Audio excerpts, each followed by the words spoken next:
Álvaro, como que é seu dia a dia? Como você entrega suas pesquisas? Como você entrega toda a arquitetura da informação e tudo de UX que você faz no seu trabalho? Beleza, a parte de UI eu sei, mas e o resto?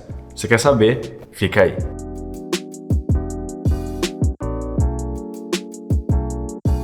Salve, salve galera, Álvaro aqui começando mais um vídeo para você que é designer. Se você é novo por aqui, o meu nome é Álvaro e neste canal a gente fala sobre UX design e carreira. Então se você tá nesse mundo de UX, se você tá entrando, se você quer aprimorar suas habilidades, já se inscreve aqui no canal e vamos fazer um trato. Já deixa o like aqui e deixa um comentário do que você quer ver nos próximos vídeos, porque assim a gente espalha a palavra e cada vez mais pessoas vão aprender sobre a nossa área e vão aprender muito mais sobre UX design. Uma das perguntas que eu mais recebo aqui no canal, lá no Instagram ou até nas mentorias que eu faço, eu já fiz mentorias explicando exatamente sobre este tema Álvaro, o negócio é o seguinte, comecei aqui no meu primeiro trabalho, na verdade estou fazendo aqui os meus primeiros projetos como freelancer, até durante o curso, e quais são as entregas? O que você entrega de fato quando você fala sobre UX Research, quando você fala sobre UX, quando você fala sobre UI, né? A parte de UI talvez seja até mais fácil da gente conseguir identificar, porque normalmente é tela, então claro que existem algumas etapas que a gente vai falar nesse vídeo aqui, mas e o resto? Como que você faz a entrega de uma pesquisa? Você transcreve toda a entrevista que você fez com o usuário, você entrega isso através de uma documentação, você faz através de highlights, como que funciona? Isso é o que a gente vai falar no vídeo de hoje. Para explicar de uma maneira mais simples, eu dividi o roteiro desse vídeo em basicamente 3 etapas, tá? A primeira etapa vai ser a parte de UX Research e User Research, sim, são duas coisas diferentes. A segunda etapa é quando a gente já parte mais para a parte de UX Design e a terceira etapa, que é o que a gente pode dizer, que é a etapa final, muito entre aspas, já é a parte de UI Design. Lembrando que tudo isso sempre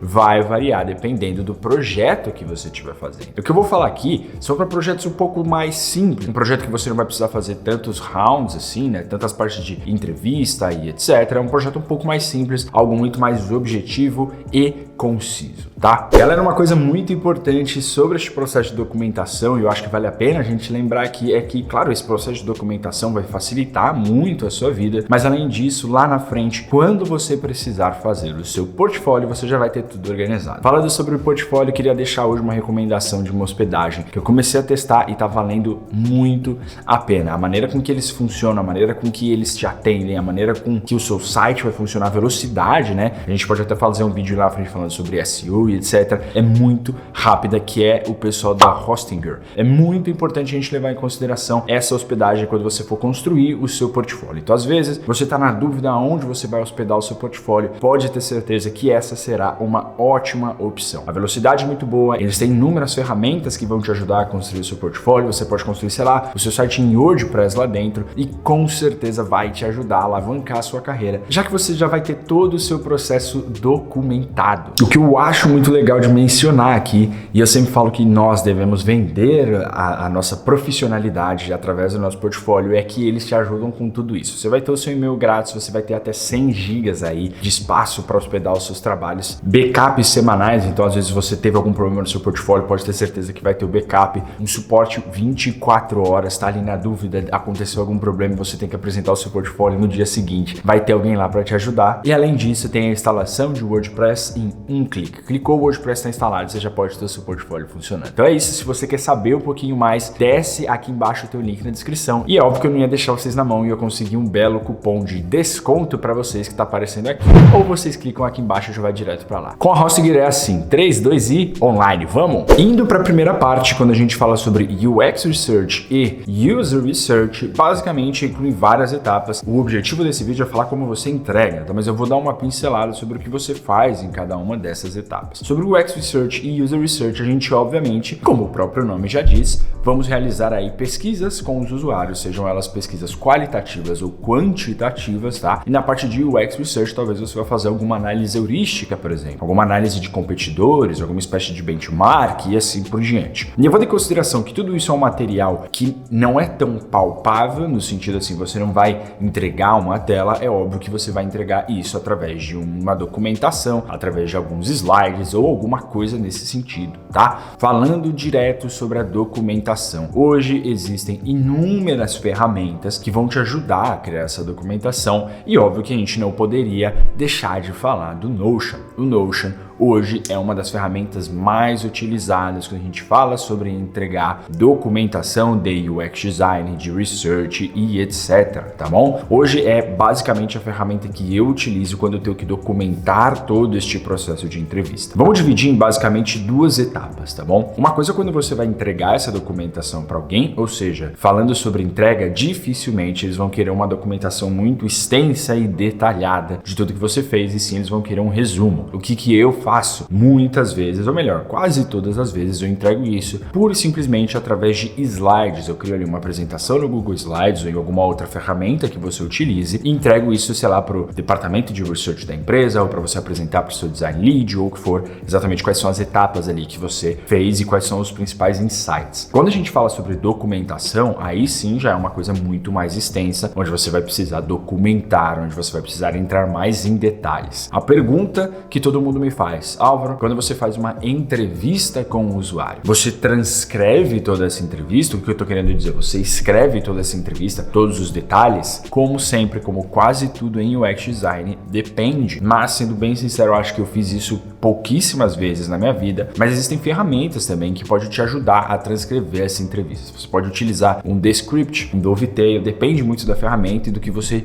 tiver, do que você precisar fazer neste processo de entrevista. Na grande maioria dos casos, o que eu faço? Uma dica já para a entrevista: faça a entrevista focando na entrevista, não esteja ali tomando notas, não esteja fazendo anotações, mas depois que você termina essa entrevista, assista ela novamente ou escute ela novamente e aí sim você vai escrever os principais highlights da entrevista com esse determinado usuário, tá? Então você vai fazer uma documentação, não é necessário na grande maioria das vezes você escrever toda, transcrever toda a entrevista, mas sim você precisa escrever os highlights, as principais informações, os principais insights que você teve em relação àquela entrevista, tá? Voltando para a gente fazer um resumão dessa parte de user research. Normalmente são alguns slides, que é uma informação um pouco mais sintetizada, e depois você vai fazer uma documentação, que aí você pode utilizar a ferramenta que você preferir. Eu, como sempre, recomendo o Notion, porque você consegue organizar e estruturar muito mais fácil, com os highlights dessa entrevista, os principais insights desta entrevista. Ali você coloca brevemente qual era o objetivo dessa entrevista, obviamente, o que você estava querendo descobrir, um resumo do seu roteiro ali, quais são as perguntas que você foi fazer durante essa entrevista, e depois você vai colocar os highlights de cada uma dessas entrevistas que você fez. Dependendo do projeto, você vai fazer 4, 5 ou mais entrevistas, tá? Quando a gente parte para a parte de UX Research, não User Research, normalmente é tudo relacionado a competidores, principalmente nessa fase inicial, tá? Uma análise heurística, uma análise dos competidores, uma análise de benchmark. Neste caso, você vai acabar fazendo um par de slides, ali alguns slides, onde você vai mostrar quais eram os objetivos e o que você aprendeu fazendo essa pesquisa dos competidores. É basicamente um resumo de tudo que você viu. Então, qual o objetivo desse UX Research? O que você viu, um highlight dos competidores, e depois quais são ali os aprendizados e o que você vai fazer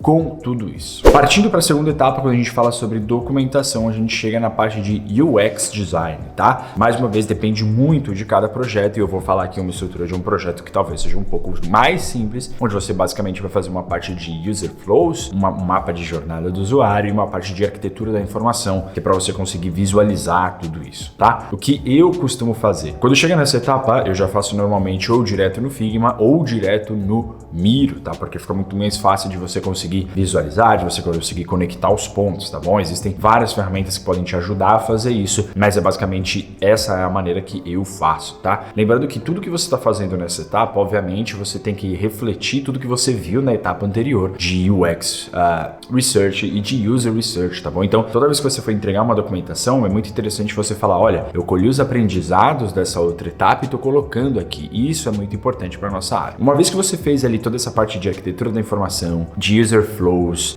do mapa da jornada do usuário, você pode entregar mais uma vez isso através de apresentações, tá? Você vai fazer alguns slides e você vai documentar e explicar cada uma dessas decisões. Lembrando que tudo isso depende do projeto. Eu já tive projetos onde eu não tinha todo este tempo de fazer tudo isso para entregar ali para o meu stakeholder, para validar isso com o meu time de desenvolvimento, mas era muito importante eu sempre validar isso de uma maneira super rápida para ter certeza que eu estava indo para o caminho correto e que a gente está conseguindo conseguindo ali unir todos os pontos da informação. Um resumão dessa parte de UX, né, é você conseguir entregar isso através de apresentações ou, mais uma vez, você conseguir organizar isso através de uma documentação no Notion ou no Google Docs, depende da ferramenta que você está utilizando. Lembrando, mais uma vez, que é muito importante você mostrar o que você queria atingir no começo desse processo e o que você atingiu no final desse processo. É muito importante a gente mostrar e a gente conseguir ver toda esta linha de raciocínio e a gente conseguir identificar os pontos principais, os principais aprendizados que você teve durante este processo. Partindo para a parte final, partindo para a parte de UI Design, essa é uma parte normalmente mais fácil, onde você aí, obviamente, vai entregar toda a sua parte de wireframes de baixa fidelidade, wireframes de média fidelidade, até a parte final de UI. E aí vem o ponto importante, tá? Antes da gente falar de UI, vamos falar dos wireframes. Quando a gente fala sobre wireframes, normalmente a gente quer validar isso com o stakeholder, ou às vezes a gente vai fazer algum teste com os usuários que a gente já teve. Então, mais uma vez, a gente vai voltar lá em cima no começo do nosso processo para documentar toda essa parte dos testes de usuário que você fez com os wireframes. Também a gente vai validar isso com os nossos stakeholders. Wireframes baixa fidelidade, normalmente eu não entrego. Os de super baixa fidelidade, que são os rabiscos ali, eu guardo para mim. Quando eu tô fazendo ali um processo, né, para apresentar para minha empresa, eu já começo a apresentar a partir dos de média fidelidade, que são ali, sei lá, os mais em preto e branco, mas já é alguma coisa mais fácil de entender no Figma, né? Falando dos de baixa fidelidade, eu guardo para mim, ou às vezes eu compartilho com algum desenvolvedor, só para ter uma ideia se eu estou indo no caminho correto. Uma vez que você validou os wireframes ali de baixa e média fidelidade com o time de desenvolvimento, com os seus stakeholders, quem sabe fez até alguma espécie de user testing, vem para a parte dos wireframes de alta fidelidade, que aí pode ser onde tem algum tipo de problema, tá bom? Por que eu tô falando isso? Existem muitos designers, e eu já trabalhei com vários designers assim, que quando eles entregam esse final, né, desse UI design final para o time de desenvolvimento, eles simplesmente compartilham o link do Figma e já está. E aí vem um problema. É muito importante você compartilhar o link do Figma, obviamente, e ali dentro do próprio Figma, que normalmente é isso que eu faço, eu coloco algumas anotações, eu explico ali como as interações vão funcionar, se é necessário alguma animação específica, eu linko para algum vídeo ou para alguma referência, tá? Você não pode simplesmente jogar o Figma para o desenvolvedor e achar que ele vai fazer da maneira que está na sua cabeça. Então, todo esse processo de documentação, você pode fazer no Notion, mais uma vez, explicando como as interações funcionam, como você quer que seja esse loader, como você quer que seja uma transição de uma tela entre outra. Você tem que explicar isso para ele. Você não precisa, às vezes, fazer o protótipo mais perfeito do mundo, levar para o After Effects, fazer uma animação e etc. Mas você precisa, sim, explicar como as interações vão funcionar. Por favor, não entregue somente o Figma para o seu desenvolvedor e ache que ele vai fazer tudo certo. Documente tudo isso, explique o processo, explique como vão ser as transições entre telas, como vão ser as micro-interações, se você quer algum tipo de animação diferente, etc. Tudo isso você tem que documentar. E para o time de desenvolvimento, caso você não queira prototipar isso, fazer uma super animação no Figma, você sempre pode colocar isso através de referências que você viu e linkar tudo isso ou no seu Figma ou em um arquivo do Notion, por exemplo, que normalmente é onde a gente documenta tudo. Então é isso, galera. O vídeo de hoje vai ficando por aqui. Espero que vocês tenham gostado, que tenha ficado mais claro como vocês vão fazer para documentar o seu processo de design, para entregar isso, quais são as etapas e de fato o que você entrega em cada uma das etapas. Se você gostou desse vídeo, por favor, já deixa seu like e comenta aqui. Você entrega de uma maneira diferente? Como você faz? Forte abraço e até a próxima. Valeu!